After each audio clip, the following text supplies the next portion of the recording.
I got hired as a night watchman for a data storage facility. The last guy left me a note that I wasn't supposed to find. The ringing was loud in the small security office. Way too loud. I stared at the phone, Marcus's note trembling in my other hand. Pick it up, but do not speak. It had to be a coincidence. Or maybe Marcus programmed it before he left. That had to be it. I picked up the receiver and held it to my ear, keeping my mouth clamped shut. At first, there was just the hiss of open line static. I waited, feeling foolish. It was a prank. I was about to hang up when the static cleared. And I heard it. It was soft at first, just a breathless sobbing. It sounded painfully close, like she was standing right behind me, crying directly into the microphone.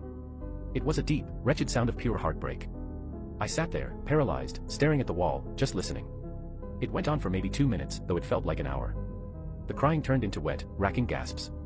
Then, it just stopped. Dead silence on the line. I waited another 10 seconds, just to be safe, then gently placed the receiver back on the cradle. My hand was shaking so bad I almost dropped it. I hadn't followed Rule 1, the coffee, but Rule 3 was terrifyingly real. And if Rule 3 was real, what about the sub-basement? I spent the next few weeks following Marcus's rules like they were religious text. I drank the nasty black coffee from A4 every night. I lied on the logbook about checking the sub-basement. I listened to the crying woman every morning at 3:33. The $50 an hour kept hitting my bank account, and I was alive. I was adjusting. Until last night. I messed up. I got comfortable. It was around 2 a.m., and I was starving. I had skipped dinner before my shift.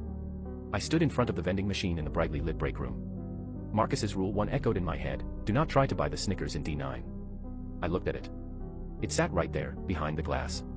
A normal-looking Snickers bar. My stomach growled so loud it echoed in the empty room. Marcus was probably paranoid, I reasoned. Or maybe the machine just ate quarters when you picked D9, and that was his way of warning me. Hunger won. I pushed D9. The coil turned. The candy bar dropped into the slot with a satisfying thunk. Nothing happened. The lights didn't flicker. No demons appeared. I laughed, feeling like an idiot.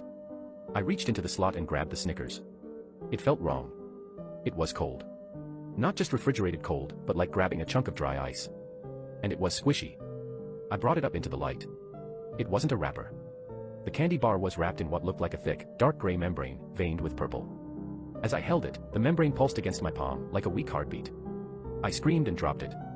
It hit the tile floor with a wet slap and started to twitch, slowly rolling itself toward the dark drain in the corner of the break room. I ran back to the security office and slammed the door, locking it. I was hyperventilating. Marcus was right.